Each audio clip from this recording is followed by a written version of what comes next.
Okay, thank you so much for having me. It's a pleasure to be here. Okay, great.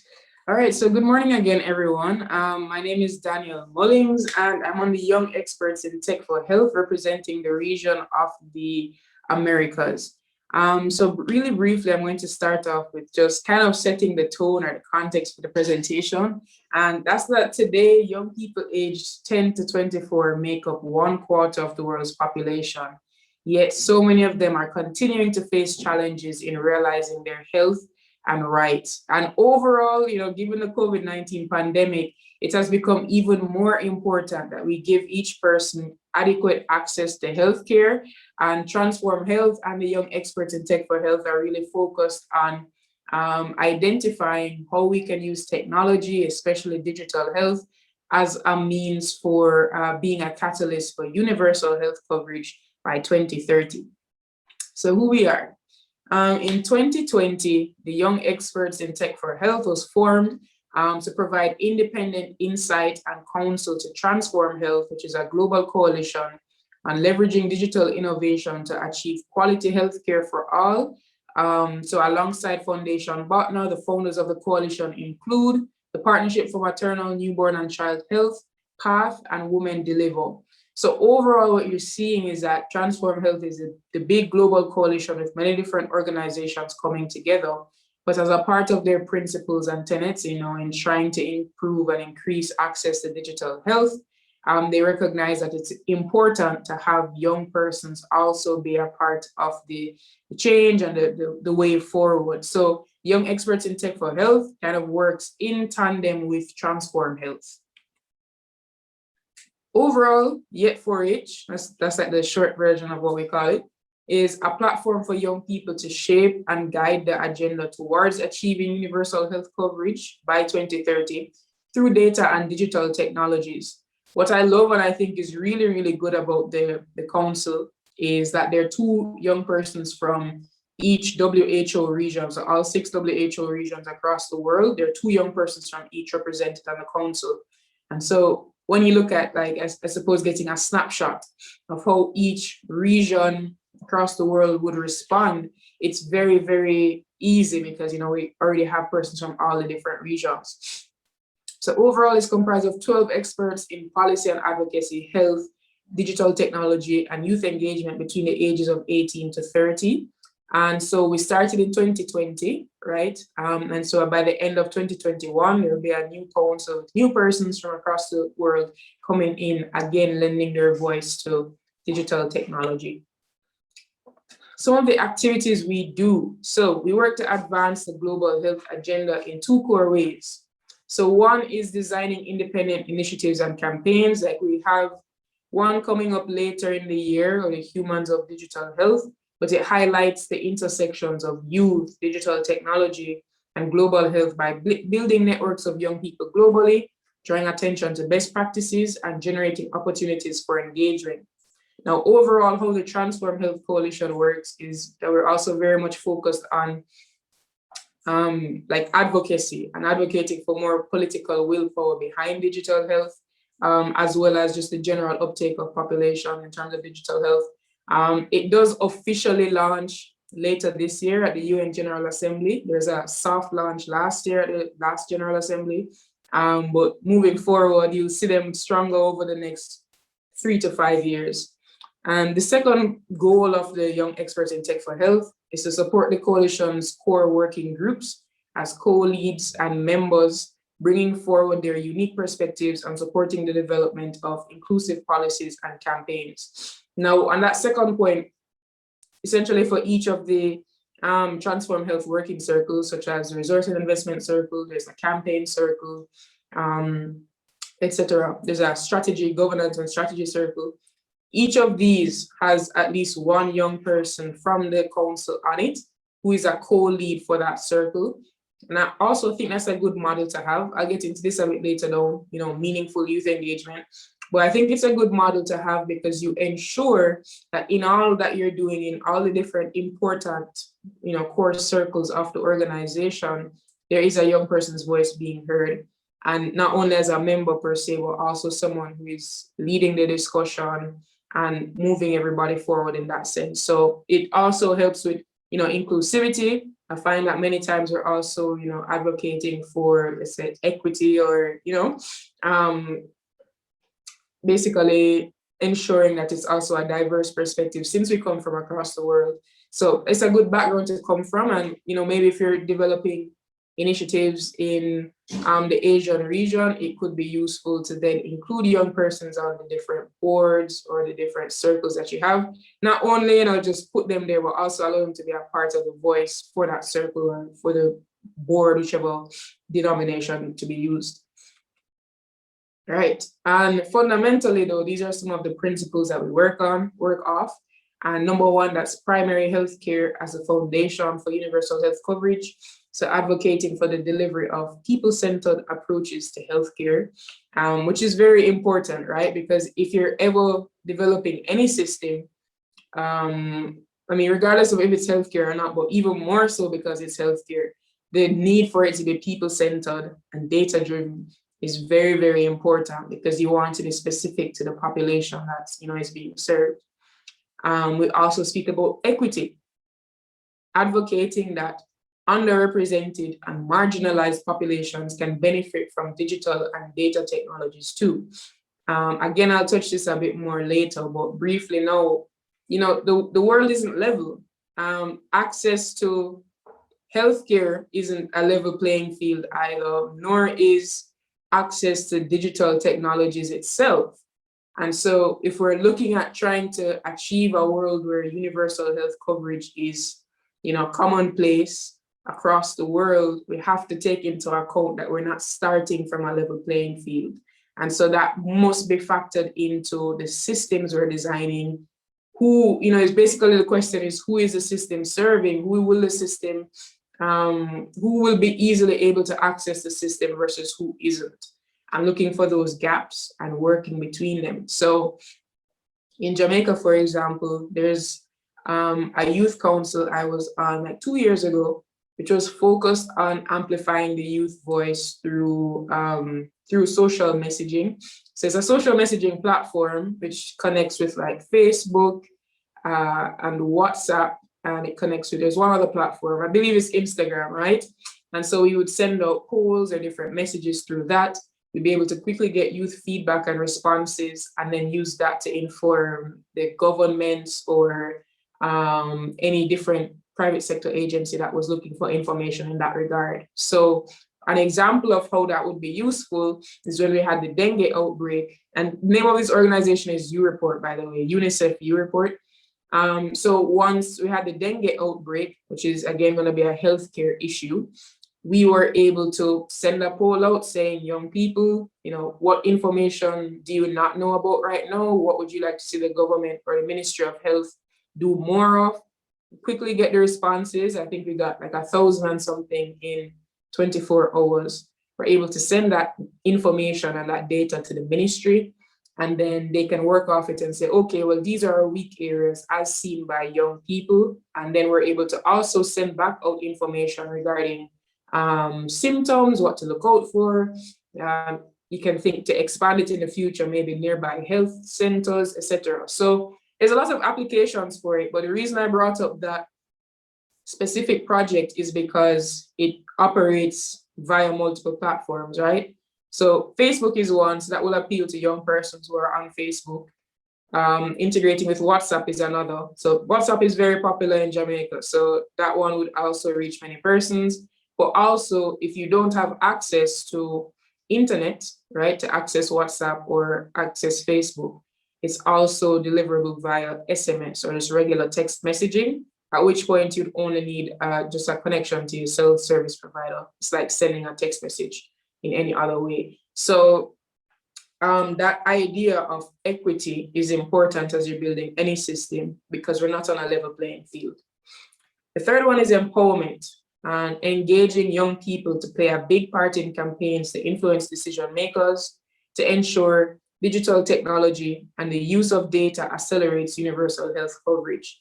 And again, that one is straightforward in that you need to engage young people. I spoke already about a potential model being including a young person on your boards, your committees, any of those key spaces, I think it's important to have the youth voice.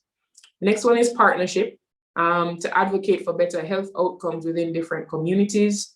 And lastly, human rights, gender equity, and inclusiveness, drawing on anti-racism, anti-oppression framework that focuses on human rights, gender equity, and inclusivity. All right, so here are some of our target areas after we met and kind of ideated. So this would be rolled out over the next 5 years. I would say the organization is not in its infancy per se, but it is in the starting years. You're really going to see the impact of the Transform Health Coalition and Yet for Age in another 3-4 years. But these are the target areas that we've identified for these years. Number one is research and development. And the reason why this is important is, you can't develop any healthcare system in a vacuum. You can't even develop any digital or technology systems in a vacuum either. You have to know where you're coming from and what the basis is. Another focus of research and development is really like region-specific information, because again, you don't want to create, of course, there's some elements that maybe, you can reuse across different regions, different countries, but to an extent, you also want to have that location-specific information so you know exactly what is going on in Jamaica, and so exactly what kind of healthcare system can I implement to help them. The second is outreach and capacity building. Overall, how can we strengthen youth advocacy? Strengthening youth's ability to advocate for themselves. When we have young people who are strong advocates, they will identify whatever it is in their community, maybe outside of digital health as well, but amplifying the youth voice amplifies everything overall. So also improving their ability to effectively organize, create meetings, present themselves as a good organization, etc., as well as just general digital literacy knowledge. And really, I think digital literacy is the foundation for digital health, right? Because how are we going to implement the systems if we don't have the basic digital literacy to use it in the first place? So digital literacy also works in tandem with healthcare literacy, knowing more about maybe the diseases that are common in your area, or just knowing more about how the healthcare system operates so that you can then put digital health together, right? Third is creating connections, activities that bridge the conversation between youth, organizations, and the private sector. And we've done a lot of this through attending different events. I would have spoken at the UN General Assembly side event last year. We've done events with WHO, Dr. Tedros, many different events really. I spoke to the head of your network, Dr. Marcelo, at the Global Digital Health Network, the Global Digital Health Forum, right? So there are many different events that we've been engaging in, and I think it helps to amplify the youth voice, bring a different perspective to the table. Oftentimes they may not have someone from the Caribbean, so I can kind of fill it in that sense, and provide those perspectives from groups that you may not typically hear from. The last one is network and partnerships, and speaking to activities that build relationships with youth organizations within the countries. But overall, and I want to zone in on this, we're guided by anti-racism, anti-oppression, and gender equality policies, right? And this is important because, again, if you're looking at the global context, there are many different, forces at play. And so it's important that in whatever work you're doing, you have a human rights framework, or you need to kind of figure out how to keep your organization accountable in this sense. How do we ensure that it is equal to all persons involved, whether it's going to be, ensuring the voice of women is heard, or ensuring persons from different minority groups are heard. The minority groups may look different in Asia, right? But I think every region has their own forms. And so it's to figure out whose voice is not at the tables that you're sitting at, whose voice needs to be represented here, and ensuring that as best as possible, your organizations and your systems are working for holistic development. And I figured I'd include just how to empower young people in your digital health organization. Number one is allowing young persons to lead. And a part of that is the example I've given of Transform Health having us be on the different working circles. So personally, I sit on the resource and investment circle. Everyone sits on each one, and you get a chance to lead the meetings, get a chance to, look at the documents to be sent out from before and give input there. The second one is including data from youth populations in the design of programs. So ensuring that maybe you have a quota or a certain number of persons that must be from the youth population that you'd like to reach. I think that's important, again, because you want to be creating systems from a research or evidence-based perspective, but also ensuring that the evidence you have is actually from young people. Third one is allowing chances for self-development. So young people may be new to the space, all right? I know many other persons, some events I've been to, the persons may have 10, 15, 20 years experience relative to my 1, 2, 3 years, right?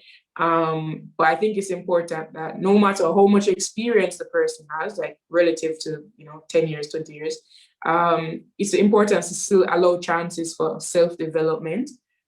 Still ensure that you're creating an inclusive space in which they feel like their voice can be heard, they can speak, they can give ideas. You never know where the best ideas will come from, right? It can equally come from someone who's been there for 20 years and equally someone who's new to the space and has a different outlook or perspective on it. So definitely giving them chances to develop and have their voice be heard is important. The third one is open communication. And this is ensuring, again, that anyone feels like they can speak, they can contribute ideas. They're very much a part of the system. I think sometimes, young people might feel like they can't speak up. Their voice isn't as important as, persons who are veterans, persons who have been there forever. So I think intentionally reaching out to young people and asking, what do you think? How could we improve this? How can we be better? Intentionally creating those channels for communication is very important. And of course, a typical feedback loop or so on. And last one is being equal and fair regardless of the person's background. So they may be from a different country, they may be a different skin tone, they may have a different accent, whatever it is, ensuring that you're always equal and fair in how you operate. Overall, technology is perfect for connecting with young age groups. And you can even see this in the education system that is kind of going through that whole digital transformation right now. When organizations include, more technology in terms of their maybe even delivery of course content, such as in the education system, or providing young people with tablets, etc., there's a greater uptake of whatever the information is. So given that, COVID-19 has happened now and it basically has become a digital catalyst, especially in the Caribbean, this is the best time for us to push for digital health, right? Because those two concepts are now at the forefront of the global conversation, technology and health, because of the pandemic. But in everything that we're doing, naturally concerns come with it. And so these are some of the concerns we've identified. And the biggest one is going to be the digital divide, which I believe is now a global conversation, speaking to just unequal access to internet and ICT infrastructure. I remember being at an event and they were essentially saying that as young people globally, we're like in the digital age and, we're all digital natives, etc. And many of the young persons were agreeing and kind of pushing back against that notion. Because yes, we may globally be in a digital age, but there are millions of persons across the globe that don't have access to internet, don't have access to a device, or, so it's kind of, I guess, 3 tiers, right? So having access to the infrastructure, actual hardware, like having a phone or having a laptop is one. Then 2, the ability to connect that device to the internet, and that's reliable access at that is going to be the second tier. And then 3 would also be digital literacy, which is the second point here, right? And so there are many different levels to the digital divide and to how we would be looking at implementing digital health. And so when you think about it, it's like that's a lot to be contending with. And in many cases, we just have to start where we are with the population that we, are immediately speaking to. But it is important to acknowledge that, yes, we are in a digital age. However, it's going to affect each person, affect each population in many different ways. And there are many persons who still are not, quote unquote, in the digital age. The third one is the need to not reinforce pre-existing biases. And when I say that, I'm particularly speaking about artificial intelligence or so on, right? When you're looking at that model where it's essentially teaching in layman terms, teaching a computer based on a pre-existing data set, right? I know in the HR world or in the human resource sector, they have seen, I believe it was Amazon was trying to revolutionize the way that they, hire people. And so they were using artificial intelligence to they were testing it out to speed up the process.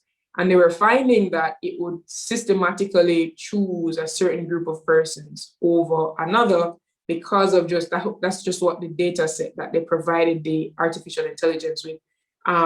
That's just what the data set was seeing as a trend, right? And so as we're building out these digital health systems, which are likely to, be implemented globally or honestly doing it in a culturally specific place, it's important to keep those biases in mind, right?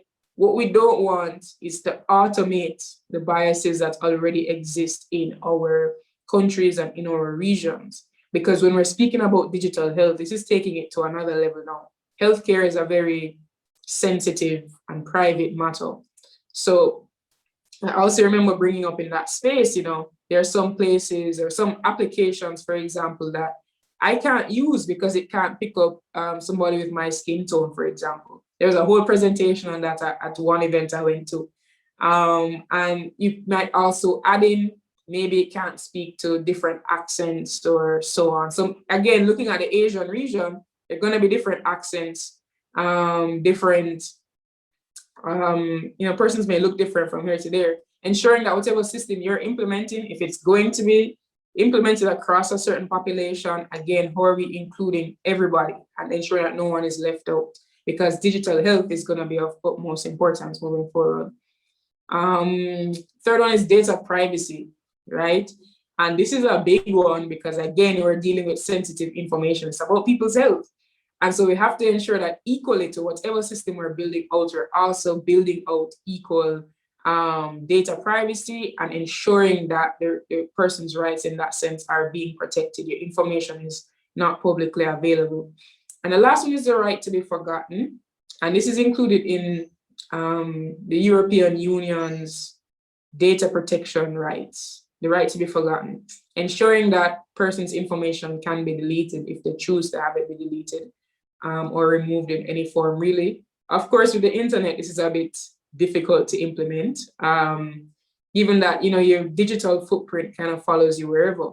But I think it's also even more important, given again that we're dealing with sensitive information, that we really take that into account. How are we ensuring some of these rights and regulations that may be applicable in our different jurisdictions?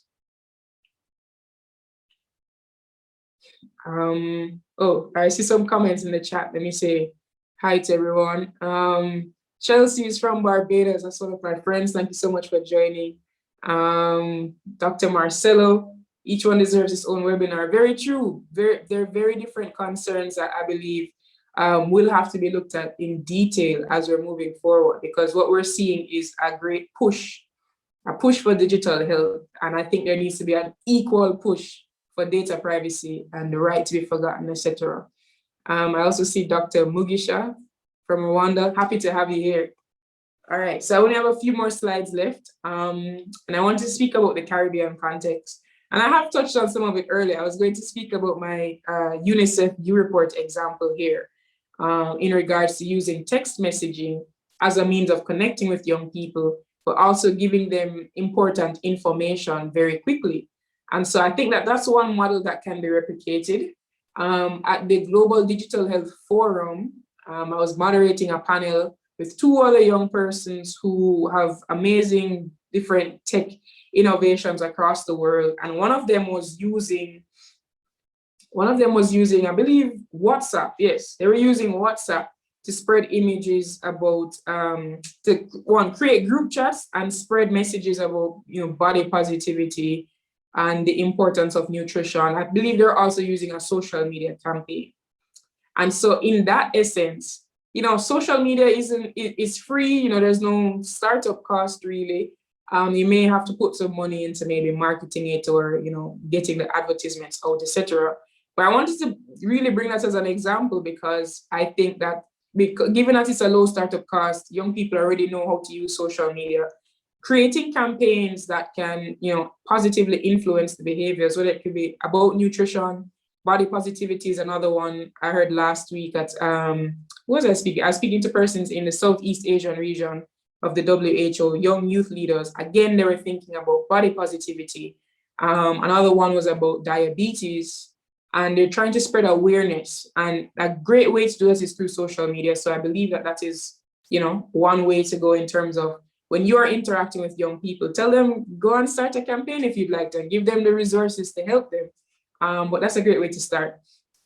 Another thing in the Caribbean that I think would be suitable, and this may sound simple, but really automating what's the proper word I would use? Like waiting in a line and then you get a number and you wait for your number to be called. I think automating that system for our hospitals and clinics would help a whole lot. Because you'd be able to come in, they'd know, okay, this person has been waiting for 20 minutes, 40 minutes. And I think it would just help with the organization and structure of the healthcare delivery there. So that may not be a readily healthcare system, so to speak. It's a management or kind of managing a line almost. But I think that would help because, we have healthcare systems that are, quite frankly, understaffed and overworked. And so having some organization to how persons are managed coming in, I think would help. Currently, it's done with, in some places with like physical numbers. So you might come and like pull a number and so on and wait for your number to be called. But I've seen in some other areas of the country where they've been able to implement these systems that you can easily transfer someone from this department to that department just by clicking two buttons. They'll get a new number or they keep the same number that they had. They're able to know how long each person has been here for. And then, so I think that's one way tangibly in the Caribbean that it can help. And then two, another method would be patient management tracking. And, interesting that one of the seminars last week as well, persons were speaking to the possible need for like a digital passport, a healthcare passport almost, so to speak, right? In that if I move from, like, let's say I'm traveling to another Caribbean country like Trinidad or Barbados, like I should be able to like pull out my health card or so on, and I just put the ID in and they know that, Danielle has asthma and this and that and that, like they can pull up my health records very easily. And so the CARICOM group of bodies, I think that would be an amazing feat to see our health records move with us. Of course, there would be a huge need for data privacy along with that, because again, dealing with sensitive information. But I think being able to carry your health records in a card, you just swipe it or something easily like that would help, especially if persons are traveling or in different jurisdictions, being able to quickly bring up their information. So that's just a look at some of it. And again, there are many different, startup companies and so on looking now at digital health in Jamaica. And that's been exciting to see. Mostly now it's like remote service delivery. So being able to video chat a doctor about this or that. So like MedLink, MD Link is one that is working in those fields. And overall, it's a growing sector that I expect to see more from in the next 3 to 5 years again, because technology and health are at the forefront of the global conversation right now. And I spoke to the concept of digital health already. So lastly, yes, so I'm the co-chair of the Resource and Investment Circle of Transform Health. And so that includes representation from like the Global Fund, USAID, WHO, many different organizations internationally who are interested in creating an investment case for digital health globally. We're also working on building out pledging platforms for different countries to also pledge towards digital health. And so it's a big coalition with many different actors. And so I'm extending the invitation to everyone here. If you'd like to join the Resource and Investment Circle, or you can even come for one meeting and see if you're interested and move from there, you can email me. My contact is on the next slide. But overall, it's a very interesting circle. It gives you a look at the global landscape in terms of financing and funding. And I think we'd love to have more partners from the Asian region. So I'm opening that out to anybody. If you're interested, you can just send me an email at Danielle@yet4h.com. So overall, thank you so much for having me. If you have any questions, feel free to go right ahead. I'll leave this up for a while. And right, like I said, you can email me if you'd like to. If you're interested in either the Young Experts in Tech for Health, we are going through a transition period right now for next like month or 2 months. So we'll be open to activities in maybe like the third quarter, fourth quarter of the year. And again, if you're interested in joining the Resource and Investment Circle, feel free. Thank you. Danielle, thank you very much. Good to see you again. I can't open my mic. Okay. I'm I'm on quarantine right now because I got exposed to somebody who was positive. Oh, I'm okay. So thank you. okay. We were together last December, and Mhm. you impressed me a lot in our session. And I was thinking that you know we are near retirement age, but we're still trying to design things. I think we're past our prime, and I think you guys should be the ones really holding the helm right now. And so when I suggested to our leadership to have you on the call, they readily agreed, and I think this is just the start. I think you need to really get all of the needed springboards that you need to get to the next level for your group. Um, how can the Asian youth link up with the Caribbean youth with the work that you're doing? And you mentioned something already about resources in investment circle. So I think that's one. But again, I'm not the youth anymore. So I'm I'm trying to think.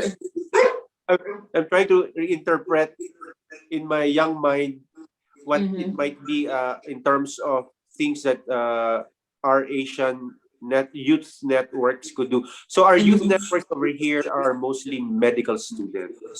Mhm. And I think your group over there are mostly technology students, or do you also have health professional students?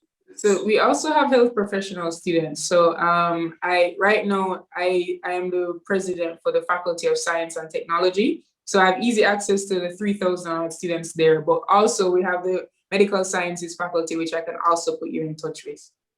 Yes. Well, I'd like to link you up with the medical students networks. Those are the ones Sure. that are linking up right now. I think they need to partner also with the technology students because the partnership actually Mhm. really brings out the best from both. So I'll make sure that you link up with them. They're actually hosting their own conference on April 24 and 25. So I'll make sure that you get the invitation and you can share it also with your own network. It's more health related. I haven't Yes. seen yet the concerns that you have. I think some of them are also concerns of the medical students, but you have a different perspective as well. I think it's good to have a cross pollination of ideas. Mhm. What has been the challenge for uh, the youth? I mean, you mentioned about the concerns, and I really like that. Oh, what advice could you give other youth networks? And then we'll ask the others who have raised their hands to answer your question. What advice can you Okay. give? The advice I would give is to, in trying to build a sustainable, piece of advocacy or campaign, etc. Again, I think it's important to start from a data-driven approach, right? So the thing is, this is a bit tricky though in the Caribbean, for example, especially in Jamaica, because persons don't necessarily like to fill out surveys, right? I don't know if it's the same, in the broader global network, But I remember seeing one organization that is working on doing a global survey, and they're trying to get 1,000 participants across the world, again, getting the youth input on health. And I think that that's extremely commendable, because when you start from a data-driven approach and you work your way down, and they're doing everything from the survey is one, but they also have persons can submit like videos with their responses to this question, which is then analyzed to see what are those recurring trends and recurring themes. I think overall, any piece of advocacy you're doing, especially as a youth network, you want to come from a position of research and data. I think you asked briefly about what some of the challenges may be. And sometimes the challenge is, getting to that point where you can have a conversation with the key stakeholders in the area. Because not everyone is going to see young people as, I guess, as the priority, because there are many different priorities when you're running an organization.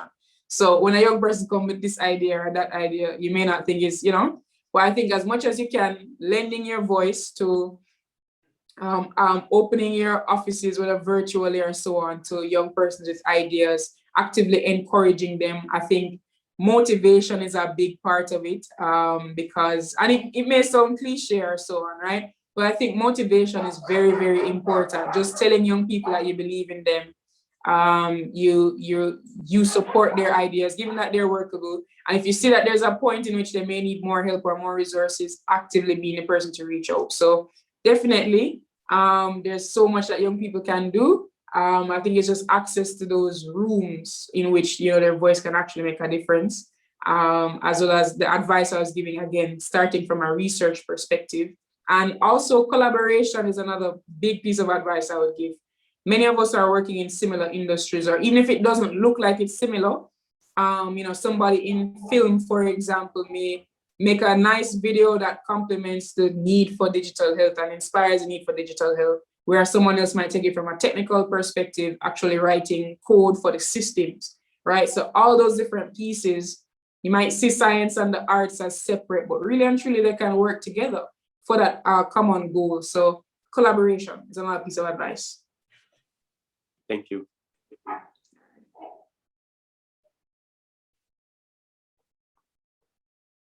I think we have another hand. Yes, I think we have Dr. Stephanie and Dr. Chelsea raising their hands. Okay. All right, so since you called my name first, I'll go first. Hi, Danielle. Thank you for your presentation. I'm Stephanie Watson Grant. I'm the Deputy Director for the Country Health Information System and Data Use Project, which is led by John Snow Inc. In DC.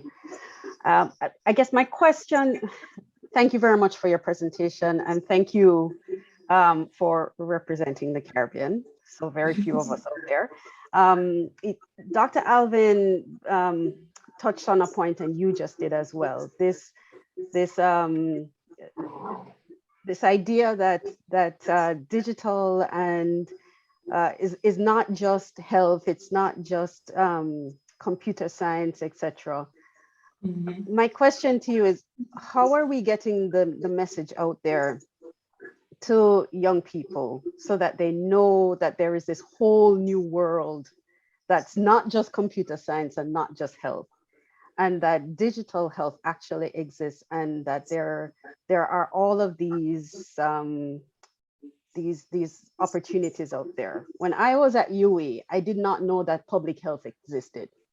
It just was not a part of anything that I interacted with. And I can imagine that there are a lot of young people in Jamaica, across the Caribbean, in the world, who are still looking at medicine and being a lawyer and being a doctor, and but they don't know what is available. So I wonder, you talked about capacity building, and I wonder what we can do and what you're doing and how we can help you do what you're doing to get that word out, that there's this other world of global digital health out there. So I love what you've mentioned, because my friend had actually sent me the application for the council, right? Looking at tech for health. I remember looking at it like, I've always been interested in technology, but I never thought about digital health or, even going into this realm. And so when she sent me at first, I was like, okay, I did some research. especially on what is the health situation in the Caribbean, etc. And that's how I would have gotten into it. But since being on the council and being exposed to the Global Digital Health Forum and all these different opportunities, my mind was like, whoa, and I was mind blown almost at first, because like, this literally, just as he said it, is a whole new world with so many new opportunities. And I think once you're exposed to it now, you start to think in a different way, right? And so I think for me, I've been doing the best I can to expose the students. I am around it. So again, I'm the faculty, the head of the student government for the faculty. And so I've been doing the best I can there to expose them, as well as I have some friends in medicine who I'll, send different webinars or send different events and say, hey guys, you can check this out. Overall, though, I think maybe putting on an event similar to this, or different conferences or so on, that could expose them to the realm at least.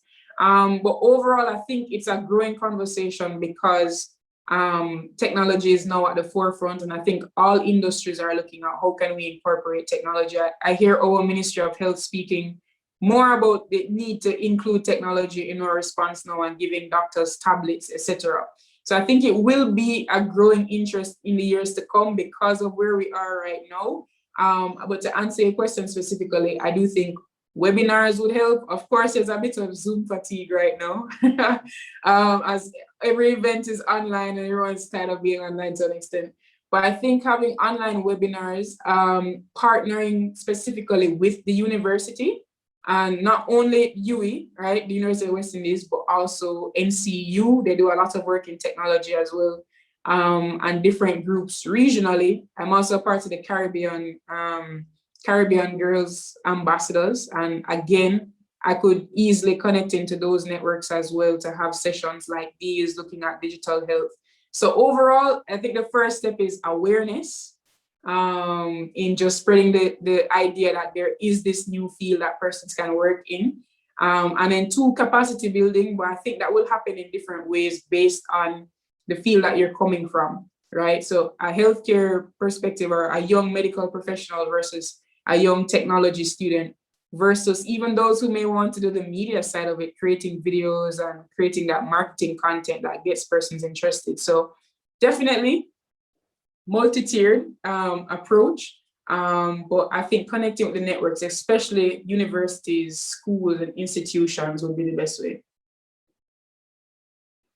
Thank you. Thanks. And Chelsea. Hi, Danielle. Hi, everyone. Great presentation. I'm Chelsea from Barbados. I'm not a doctor, but I mean, the title does sound good. My question for you, Danielle, in Barbados, we are trying to roll out a digital ID. And, once persons hear digital, they get kind of scared. But I don't think persons understand that, well, Instagram has your data, Facebook has your, like, everything we do has our data already. And I mean, data is very important. So all around, data security is very important. But when it comes to health and things that are a bit more personal, persons tend to get a bit more scared. What do you think are some things that we can do to try to encourage persons that, yes, it is health, but it is still data. Like, data is general across the board, and we have already put ourselves out there. So having this record out there, yes, it's more personal because it is your health, and that's a lot of contention, especially in the medical field, in terms of, like, if you can be tested for a certain gene, then your insurance may go up. Certain things can come off of that. But what are some things that we can ensure persons that, we are trying our best to secure our data, and this is just another step to make life easier. But what do you think are some things that we can do to try to boost that confidence in persons and let them know that we're not trying to steal anything, we're just trying to make life easier across the board?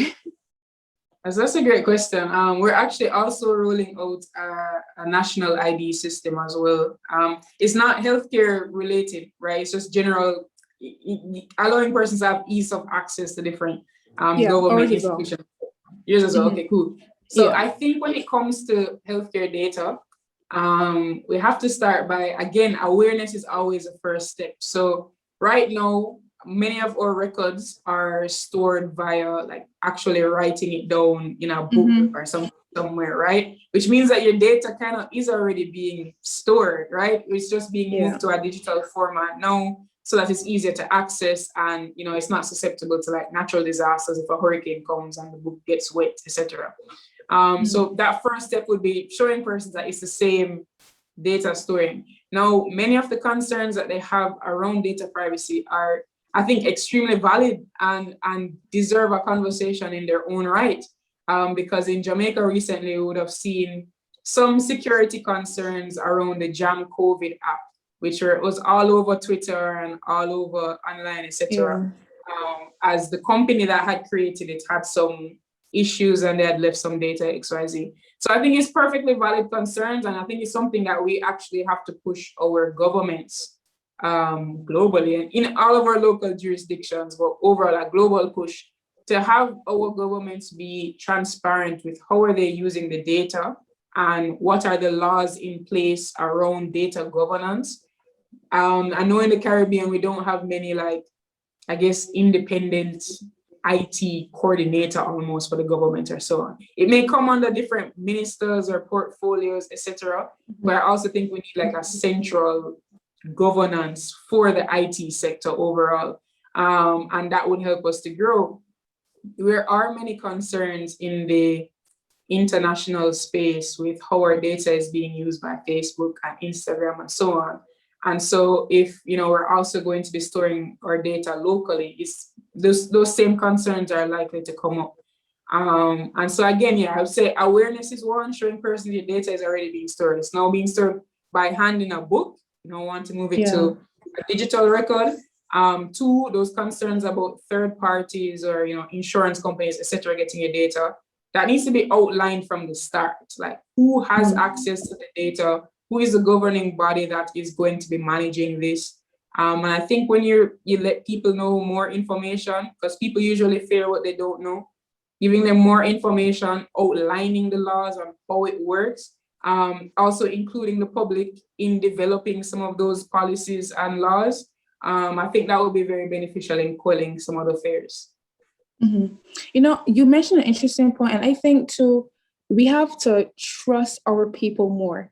And what I say, when we go and shop on Amazon, we put in our credit card number, we don't think two twos about it, we go ahead. When it comes to something local, no, it's just like, who's gonna have this information, what they're gonna do with it. And I don't know if it's that we feel that our persons aren't qualified as international persons. I don't know if that's also something that we're afraid of. So we're afraid that if we put something online, it can just fall through. But as you said, a book is more insecure than, something digital. Anybody coming through a building can, get access to your file. So I think too, it's probably also confidence in our own people and what we can achieve. And I think so once we realize that we can produce something as good as, international standards, then I think also persons may be more interested and more comfortable in the whole rollout process. But thank you for your answer. Thank you, Chelsea. That's an excellent last point you made there, because I brought this up recently at another event as well, that I think we don't trust our own local systems and our own local people enough as a population, because when we're traveling or going abroad, even you do the face scan to travel into like the US or so on, like that's a lot of your information just out like that, right? And so I do think it's important for us to develop the confidence in our local systems. But that can't happen without like transparency and being open and being also open to educating our people. So this may apply in the Asian context as well, with your local governments and trying to build a trust between the population and the government as you explore the digital age together. But it's a step-by-step process. Definitely can't skip over everything. We have to go through one by one. Thank you, Chelsea. Very true. You're welcome. All right. Yes, go ahead, Dr. Alvin. Yeah. So I was thinking your slide on the concerns that you listed. Are you planning to have a structured set of webinars or discourses talking about the topic within your network? If yes, let us know so we can expand the audience when you have them. If not, let us know. Some of these topics I think we can host and have your network be a resource panelist. I mean, these things need to be discussed. They won't get Yeah. solved just by putting them out there as Mhm.